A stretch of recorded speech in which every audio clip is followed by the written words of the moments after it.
Góðan dag, kæru vinir. Mér finnst ég varla að vera gestur hérna á meðal ykkar. Mér finnst ég miklu frekar að vera bara eins og heimamaður. Gaman að sjá okkur öll. Er það ekki? Það er alveg samúr hvaða Keflavík er ræ, sögður í gamla daga. Og þá var nú talað að það skipti ekki máli verstöðin, því að þetta væri allt sama, svo sem sama erfiðið. En hjá okkur þá erum við í þessari verstöð að þjóna Guði almáttugum. Við róum á hans bát og það væri nú hægt að segja mjög margt merkilegt það. En ég ætla ekki að fara mjög víðan völl í dag og ég lofaði Kidda því að kom ekki með neitt úr fornleifafræði eða nein erfið orð í dag. Nú ætla ég bara að hafa þetta svona bara easy going eins og ég segja á útlenskunni. Og við skulum hafa málin þannig að við reynum að gera Jesúm Krist dýrlegan á meðal okkar. Þessi söfnuður sem hérna er í Keflavík, hann er fyrst og fremst til þess að gera Jesúm dýrlegan. Af því að við trúum því að Jesús Kristur, hann sé kjarni og hann sé miðja sköpunarinnar og tilverunar. Ég trúi því að ég sé skapaður fyrir hann og til hans, en svo þó að ég ráði mig svolítið sjálfur, þá þarf ég að taka þá ákvörðun að ganga honum á hönd.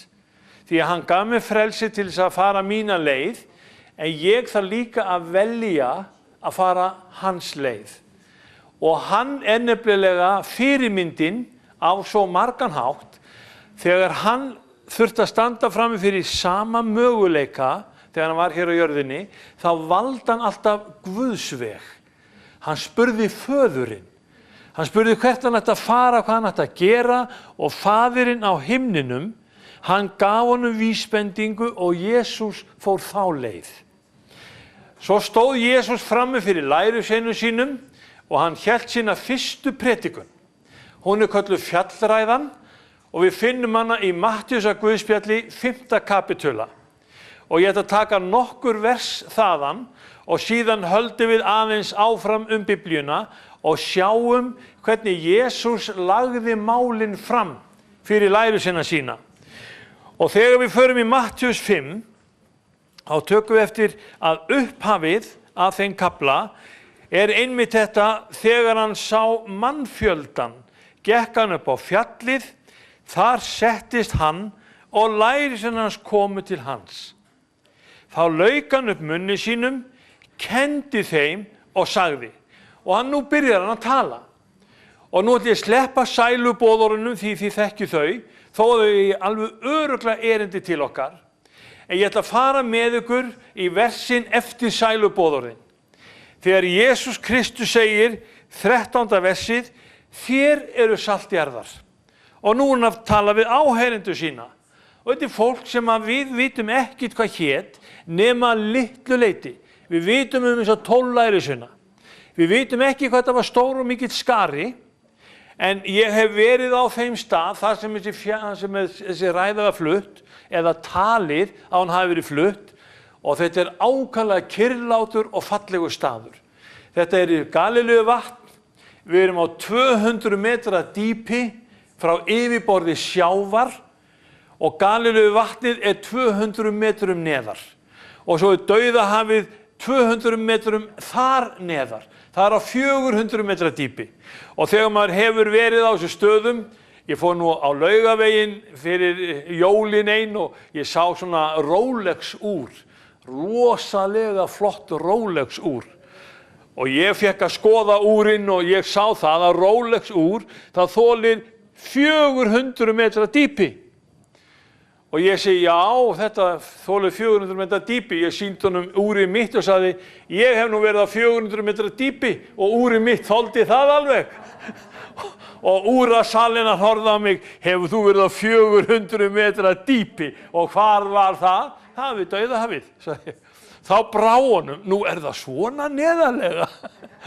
Þú veist, Rolex úrin, þessi kostagripir, þetta á að vera ein af tryggingum þess hvað þetta er gott úr, að það þolir að fara niður að Dauðahafinu. Og veistu það, þitt úr, það þolir það líka. þó að það sé ekki gefið upp nema fyrir 10 metra dýpi.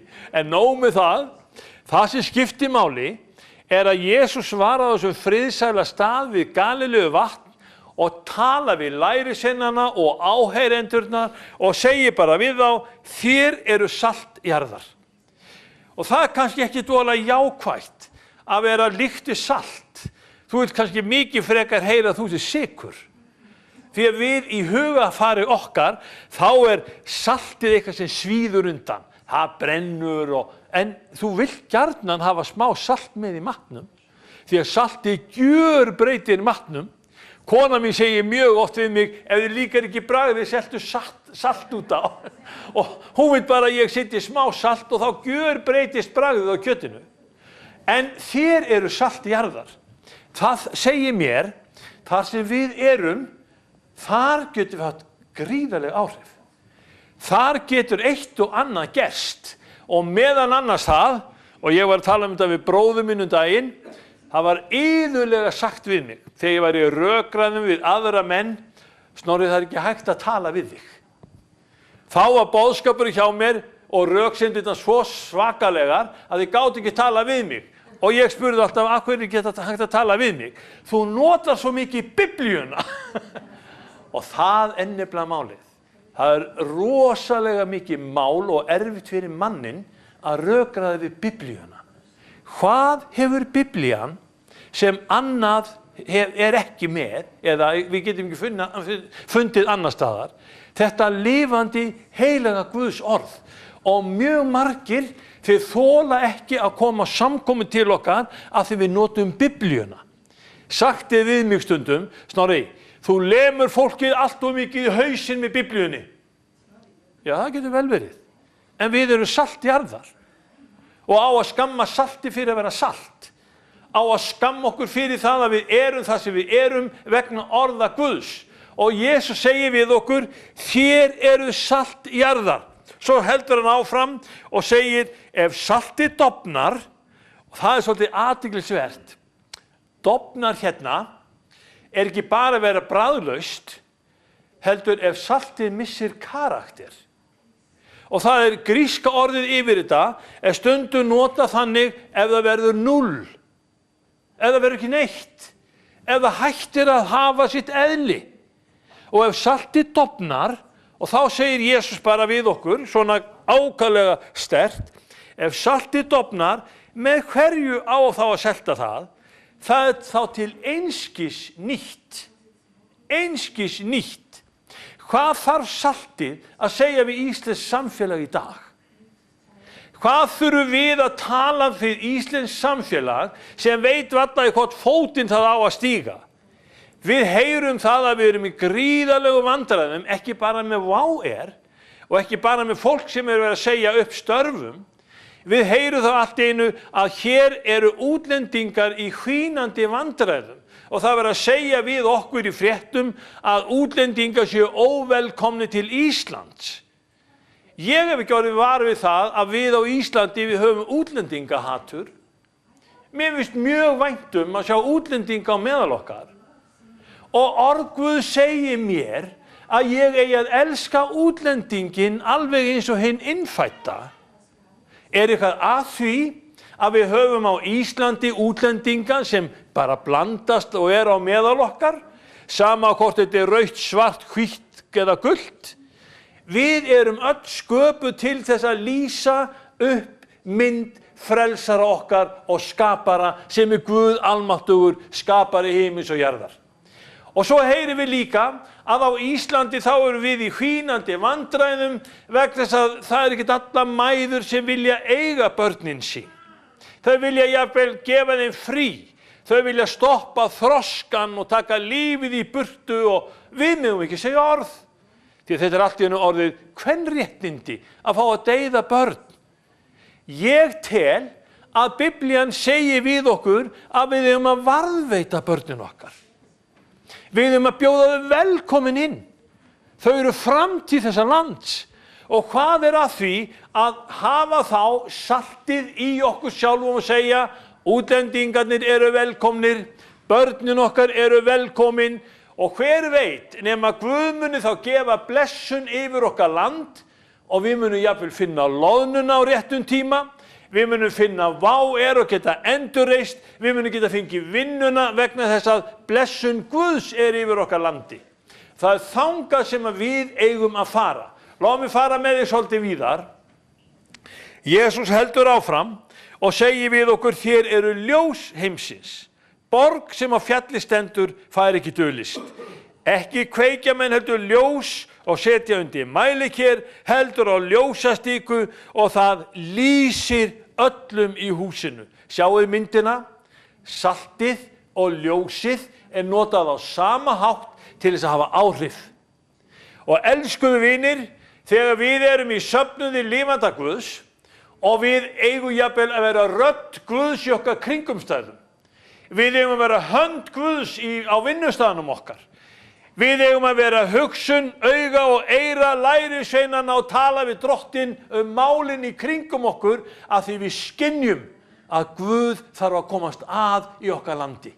Hann þarf að móta þig og mig til þess að við séum salt á réttu stað og til þess að við séum ljós Guðs á réttu stað. Og það ekki lítil köllun að fá að vera ljós Guðs. Hann hefur valið þig til þess að vera ljós og þig til að vera salt. Og segjum ekki af með við því. Og jafnvel þó að fólk kvarti undan því að það sé barið í hausinn með Biblíunni, verið þið samt, samkvæm ykkur sjálfum, leyfið þið orði Drottins, leið ykkur áfram. Og Jesús predikar og hann brýnir lærisveina sína og við skulum koma þangað það sem við sjáum 17. versið. Ætlið ekki að ég sé komin til að afnema lögmálið eða spámennina. Ég kom ekki til að afnema, heldur uppfylla. Þetta mjög merkilegt. Sannlega segi ég yður, þar til himinn og jörð líður til lok, mun ekki einn smástafur eða stafkrókur falla úr lögmálinu uns allt komið fram. Hvað þýðir þetta að uppfylla? Hver Jesús sem komin til þess að uppfylla spámennina og spádómana? Við getum tekið nokkuð dæmi. Þú skilur í raun og veru spádómana með Jesúm Krist þar innifalinn. Hann innihaldið. Vegna þess að gríska orðið hérna yfir að uppfylla, þetta orðið plero. Og það þýðir innihald. Ef þú ert með krús, þá hann innihaldið í krúsinni. Og þú veist alveg hvað þú gerir þegar þú tekur fram sultukrukkuna, þá það ekki til þess að sultukrukkan sé bara virtað utan, þú vilt innihaldið. Ef að sultukrukkan tóm, þá hendur henni. Og það nákvæmlega sem að menn hafa verið að gera við orð Guðs, þeir sjá spádómana, þeir skilja þá ekki og þeir ætla að henda þeim. Vitið þið að innihaldið í spádómunum meðal annars þetta. Jesús Kristur, hann mun koma til gyðinga þjóðarinnar. Hann mun koma sem Messías. Þess vegna gyðinga þjóðin komin heim. Af því það verður undirbúa komu Jesú Krist. Og heimurinn skilur ekki komu gyðingana til landsins og það jafnvel farið að mótmæla gyðingunum að þeir eigi ekki rétt á þessu landi. En Jesús Kristur kallaði frá þjóðunum af því að hann að koma. Hann að koma heim. Þeir munu taka á mót honum. Jesús Kristur, hann kom og getur séð alla þá spádóma í Biblíunni sem að gera það verkum að Jesús Kristur lét á rætast og þeir voru innihald hátíðarinnar. Sjáu bara Davíðsson 22. Þetta spádómur sem að við eigum hérna erindi og við getum alveg skoðað í ljósi þess sem að hefur gerst. Þetta spádómurinn píslir Jesú Krists. Og þá sjáum við að innihaldið í þessum spádómi, Davíðssálmi 22, það einmitt þetta innihald að Messías mun koma og hann mun láta orðin rætast. Guð minn, hví hefur þú yfirgefið mig? Hver sagði þessi orð? Jesús tók þau sér í munn á krossinum þegar hann var að líða og deyja fyrir þína syndir. Og hann lét þannig orð Drottins rætast það sem var. Hann sagði þessi orð með þeim tilgangi að hann innihald þessara orða. Guð minn, hví hefur þú yfirgefið mig? Svo getum við haldið áfram með þennan sálm og ætla aðeins að grípa inn í hann. Það segir í 15. versinu, mér hellt út sem vatni og öll bein mín eru gliðnuð sundur. Í hvaða ástandi var hann þarna? Hangandi á krossi, neldur með hendur frá hvori annari og neldur á hælana og hann var að líða og deyja og hann gat sig hvergi hrært. Í hvert sinn sem að Jesús Kristur talaði á krossinum, þá þurfti hann að hefja sig upp á höndunum og stíga inn í naglana og fylla lungun. Hann gerði þetta 7 sinnum. Það vita það til þess. Ræningjarnir sem voru sitt hvoru megi við hann, þeir töluðu 1 sinni, báðir. Þeir báðu ekki meira. Það var ákaflega mikil þjáning að þurfa að tala. Og Jesús, hann innihald sálsins eða spádómanna hér og hann lætur þá rætast meira sér fram í rauðan dauðan. Og sjáum hérna aðeins 17. versið. Því að hundar umkringja mig, hópur illvirkja slær hringum mig, hendur mínar og fætur hafa þið gegnum stungið. Og við sjáum alveg að innihald þessa sálms var krossfesting Jesú Krists. Hann lét orð drottins rætast. Hann lét þau vera lifandi. Og við getum haldið aðeins áfram. En þú drottin, ver eigi fjarri, þú styrkur minn, skunda mér til hjálpar, vers 20. Svona gætum við haldið áfram og lesið hvert innihald eða hvert vers fyrir sig. En til þess að gera þetta ekki ofur langt, þá skulum við fara aðeins annað. Að innihaldið í þessu sálmi var Jesús Kristur og þjáning hans. 19. versið, þá segja þeir skipta með sér klæðum mínum og kasta hlutum kyrtil minn. Nákvæmlega þetta rættist á dögum Jesú Krist. Hann innihaldið. Hann var ekki kominn til þess að afnema lögmálið og spámennina, heldur vera innihaldið í þeim. Og orð drottins þess vegna mikilvægt fyrir þig og mig, og þess vegna Gamla testamentið á sínum stað til þess að þú megi þekkja innihaldið. Þar sem þú finnur Jesú, það sem spáð drottin okkar og frelsara. Má ég fara með ykkur aðra leið líka? Ef við fara í Malaki, þar líka talað Jesúm, en áður við förum þangað, má ég fara með ykkur fyrst í Jesaja 53. Jesaja spádómsbókin sem talar þjáningar Jesú Krist og í Jesaja 53. Þá einmitt sagt þetta hér. Við ætlum að fara með ykkur bara í 4. versið á þessu kafla. En vora þjáningar voru það sem hann bar og vor harmkvæli hann á sig lagði. Við álítum hann refsaðan, sleginn af Guði og lítillættan, en hann var særður vegna vorra synda og kraminn vegna vorra misgjörða. Hegningin sem við höfðum til unnið kom niður á honum og fyrir hans spenjar urðu við heilbrigðir. Skilur núna hvers vegna við eigum von á lækningu? Skilur núna hvers vegna við tölum Jesúm Krist sem frelsara? Hann tók á sig spádómsorðið sem talaði hegningu syndarinnar sem þú ert í og hefur framkvæmt. Og Jesús ákvað að vera innihaldið til lausnar. Og segir hiklaust við okkur, fyrir hans spenjar urðum við heilbrigðir. Hefurðu beðið drottinum að lækna þín sár og þín mein? Hefurðu talað við drottin það að þú megi fá lækningu hans yfir þitt líf og yfir þín líkama? Og ekki bara það, kæru vinir. Vegna dauða Jesú Krists, þá eigum við líf í vændum. Við fengum líf en hann fekk dauða. Hann fekk þjáninguna en við fengum lausnina. Hann var sleginn á kinnina en við fengum uppreist æru. Svona getum við haldið áfram. Hann innihaldið sem skiptir öllu máli fyrir þig og fyrir mig. Megum við segja amen. Og síðan þriðji atriði núna, bara tekið úr Gamla testamentinu, förum þá í Malaki. Sjáum við hvernig Malaki tegir til okkar orð drottins, 3. kapítuli í Malaki. Þetta síðasta spádómsbók Gamla testamentisins. Svo getum við haldið áfram og farið inn í Nýja testamenti líka. Og þegar við komum í Malaki, þá verið að tala um saltið. Hver sá sem lútar salt? Sjáu þið þetta alveg frábæra orð. Þess vegna byrjaði ég nú á því að tala við ykkur einmitt saltið. Þið eru salt jarðarinnar. Það segir í 1. versinu, sjá, ég sendiboða minn og hann mun greiða veginn fyrir mér og bráðlega mun að koma til musteri síns, sá drottinn þér leitið og engill sáttmálans, sá þér þráið. Og hver sá sáttmálinn sem hér verið að tala um? Hér verið að tala um gamla sáttmálan sem gefið var fyrir Móse. Það var sáttmáli gefinn á dögum Nóa. Það var sáttmáli gefinn á dögum Abrahams. Það var sáttmáli gefinn á dögum Móse. Allstaðar var Jesús Kristur meðalgangari þessara sáttmála.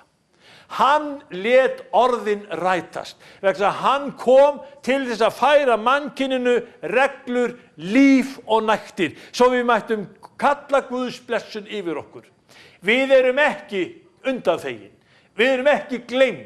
Og þó við séum hérna á hjara veraldar, þá megið þið vita að Guð vill gera sér dýrlegan á meðal okkar. Við erum kölluð til þess að fá að njóta þess að vera í samfélagi við þennan drottinn. Og sjáu hvað segir síðan áfram. Engill sáttmálans. Sjá, hann kemur sér drottinn allsherjar. En hver mun afbera þann dag hann kemur? Og hver fær staðist þegar hann birtist? Því að hann sem eldur málmbræðslu mannsins. Hann getur ekki annað, heldur farið að eðli sínu. Þið vitið. Og hann sem lútasalt þvottamannana, salt jarðar.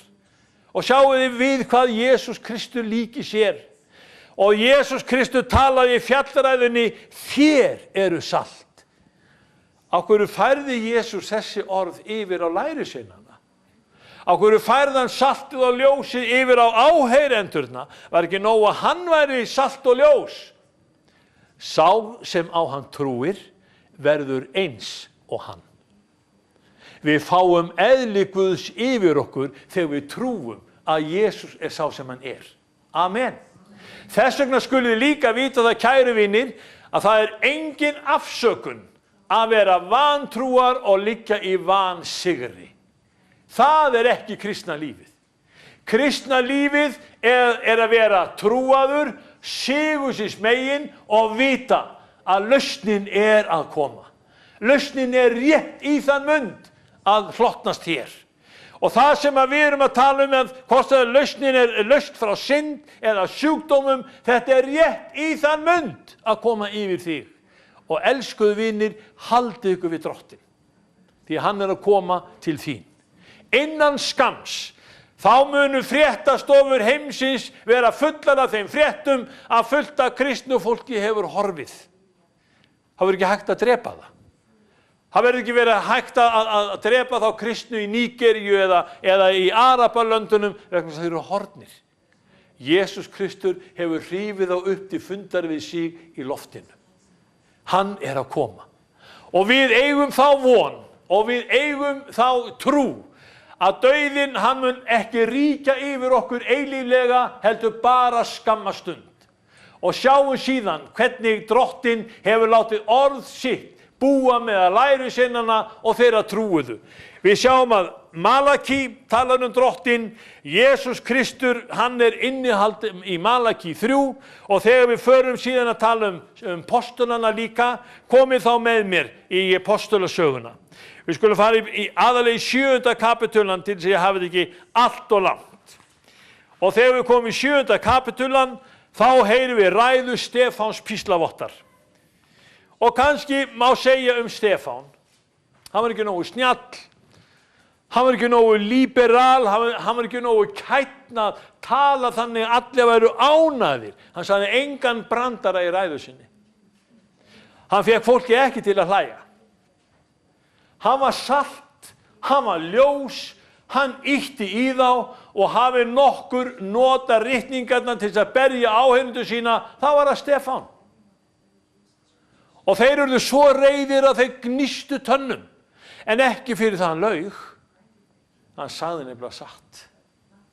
Hann sagði satt. Og sjáu hvað hann talar um. Við skulum fara aðeins í 7. kapitulan og fara í vers 35 og 36. Þegar hann talar einmitt þetta, þennan Móse, sem þeir afneituðu með því að segja, hver skipaði höfðingja og dómara, hann sendi Guð sem höfðingja og lausnara með fulltingi engilsins, honum birtust í þyndni runnanum. Hver var engillinn, muniði? Hvað sagði Malaki með engilinn, engil sáttmálans? Hann allt í einu kominn hér í ræðu Stefáns, engillinn sem gaf Móse lögmálið, og hann birtist í þyndni runnanum. Og svo segir hann, það var Móse sem leiddi þá út og gjörði undur og tákn á Egyptalandi, í Rauðahafinu og á eyðimörkinni í 40 ár. Þessi sá Móse sem sagði við Ísraels menn, spámann eins og mig mun Guð uppvekja yður einna bræðrum yðar. Hann sá sem var í söfnuðinum í eyðimörkinni með englinum. Þessi spámaður, hann var líka með Móse í eyðimörkugöngunni. Við vitum að hann var líka í sköpuninni. Svoleiðis að drottinn sem innihaldið, drottinn sem maðurinn, sem Kristur, sem gerði spádómana lifandi, hann var ekki komin til þess að rífa þá í burtu eða afnema þá. Nei, hann var innihaldið. Hann kom til þess að þeir rættust. Og Stefán alveg inn á þessu sama og bendir sögulega séð hvernig Kristur var með Ísraelsmönnum þegar þeir fóru frá Egyptalandi. Og vitið hvað þeir voru lengi? Vitið hvað þeir voru lengi að koma sér í burtu? Farao sagði skyndilega við þá, drífið ykkur í burtu. Og þeir eru að flýta sér út úr Egyptalandi. Og þeir segja núna gyðingarnir, það mjög athyglisvert, þeir hafa sömu skoðun, að þegar innan skams koma þessi skoðun að fólkið í kring, Arabarnir og allir munu segja, drífið ykkur í að byggja musterið, fljótir að því. Og þeir eru búin að undibúa allt, þá bara eftir að safna saman steinunum og byggja musterið, því þeir trúa því að musterið eigi að vera byggt þegar Messías kemur. Og þeir eru bara í startholunum með þetta. Og þeir eru svo vissir að þetta muni fara eins og gerðist þegar þeir voru reknir út úr Egyptalandi að skyndilega kemur lausnin. Og elskuðu vinir, skyndilega fór vá á hausinn. Við höfðum ekki mikinn tíma til að hugsa. Skyndilega grípur Guð inn í. Skyndilega vantaði loðnu á fiskimiðin á Íslandi. Og skyndilega grípur Guð þig, það sem þú ert, og hann lætur þig framkvæma það sem hann vill að þú framkvæmir. Skyndilega mun dýr drottins koma yfir þetta land. Skyndilega þá mun Jesús vera meðal okkar. Erum við tilbúin til þess þá? Og Stefán píslavottur var einn af þeim sem að skildi þetta, hvernig spádómarnir höfðu innihaldið að gera Jesúm dýrlega. Síðustu spádómar Biblíunnar eru fólgnir í því að Jesús Kristur muni koma aftur. Í mætti, í veldi og í mikilli dýrð. Skyndilega getum við farið að heyra og sjá að táknin eru svo mikil að þau eru órekjandi og ekki hægt að rekja þau því að þau eru komin. Hugsa ykkur bara eitt tákn. Þið heyrið allstað að tala hlýnun jarðar, hlýnun andrúmsloftsins. Af hverju þetta allt saman? Það vegna þess að þú ert að keyra á bíl? Það vegna þess að við erum að brenna timbur? Það vegna þess að við erum að nota náttúruna? Nei, náttúran hefur alveg getað séð allt þetta í yfir 6.000 ár. Og jörðin þannig byggð og þannig sköpuð að náttúran hún í raun og veru endurnýja sig á frábæran hátt. Allt í einu núna, þá heyriði höfin að súrna. Náttúran stynur. Og það eitt af því sem að Biblían að tala með okkur. Og við þurfum að læra. Rómarbréfið segir frá því að náttúran hún styður vegna synda mannsins. Og því heyrið í raun og veru náttúran að stynja, hærra núna heldur en nokkuð tíman áður, hvað í gangi í heiminum? Hvað finnst fólki sjálfsagt og eðlilegt? Heyrið þig þegar verið að tala í gegn og tala niður, viðvaranir Guðs, að maðurinn fyrir konuna og konan fyrir mannin. Og heyriði hvernig maðurinn fara að umsnúa málunum vegna þess að hann vill lifa sínu lífi á sinn hátt. Kæru vinir, Guð hefur sinn tíma og sína reglu. Og þegar við komum að þessum orðum að hann sem innihaldið, hann mun sannarlega láta orð sín rætast fyrir framan nefið á okkur alveg eins og hann hefur gert í gegnum aldirnar. Síðasta atriði sem ég ætla að nefna við ykkur, þetta fara með ykkur frá Stefanum píslavotti og fara með ykkur að Hebreabréfinu 11. kapitúla. Og það aðalega niðurlag þess kafla sem að mér finnst eiga erindi til okkar vegna þess að það sýnir okkur samhengið í Guðs orði. Og síðasta versið í Hebreabréfinu 11, í orðinu sem talar að hann uppfylling spádómanna, hann innihaldið þessara spámanna. Hebreabréfið 11 kaflinn sem talar hina trúuðu og segir trúin fullvissa það sem menn vona, sannfæringum þá hluti sem eigi auðið að sjá. Og svo segir hann í 3. versinu, fyrir trú skiljum við heimana að heimendur gjörðu með orði Guðs. Svo heldur hann áfram sögunni og talar menn trúarinnar hvern af öðrum. Og hér Abel, hér Móse, hér eru hetjutrúarinnar nefndar á nafn og svo endar hann á þessu og það erindi til þín og mín og við skulum fara í 40. versið. Guð hafði séð oss fyrir því sem betra var. Án vor skyldu þeir ekki fullkomnir verða. Hefurðu nokkuð tímann hugsað þig sem hluthafa trúarinnar, sem fullkomnar trúna með því að vera í þessum hópi manna eins og Móse, eins og Abraham, eins og lærisveinana, eins og Pál postula og þeir verði ekki fullkomnir nema þú sért í hópnum. Nema við séum með. Hvers vegna skyldi standa á því? Við höfum ekki gert helminginn af því sem þessum mönnum að trúa fyrir. Við höfum aldrei klofið ekki einu sinni vatn í bolla. Við höfum ekki einu sinni reynt að ganga yfir hafið og reynt að sýna það að við höfum trú til þess að stíga vatn og ganga. Pétur var kallaður út úr bátnum. Hvað ætlar Guð að gera hjá þér? Hann ætlar ekki að fullkomna sem menn fyrir en þú ert líka tilbúin að leyfa honum fullkomna þig. Trúin gefin okkur til þess að vera framhald á spádómunum að þeir verði lifandi boðskapur í þínum munni, þú verði salt á þínum stað með spádómaritningana, þú flytjir sama orðið og postularnir og spámennirnir, þú verður eins í eðli þínu, þú fáir að reyna það sem að Guð að gera í þínu lífi, þar fá undur og tákn og stórmerki eiga sér stað. Ekki vegna þess að þú sért öðrum æðri, heldur hann ætlar að bæta þér við hópinn. Án vor skyldu þeir ekki fullkomnir verða. Ekki líta á sjálfan þig sem eitthvað aukanúmer. Ekki halda að það séu gáfur þínar sem gera eitthvað mikið og stórt. Ekki halda það að séu útlit þitt eða líkamsstærð sem að breytir ykkur þar Það trúin á Jesúm Krist og samfélag heilags anda sem muni gera þig það sem þú átt að vera. Drottinn ekki búinn að sleppa hendina á okkur. Og þegar við fáum að vera salt og ljós á þessum stað, þá erum við að fullkomna Pál postula. Við erum að fullkomna Pétur. Við erum að tengja okkur sama við þessar menn trúarinnar sem hafa gengið götuna áður. Og hver fær heiðurinn og dýrðina? Við bendum öll á að það Jesús Kristur, sonurins lifanda Guðs, sem fær að móta okkur til sinnar dýrðar. Amen.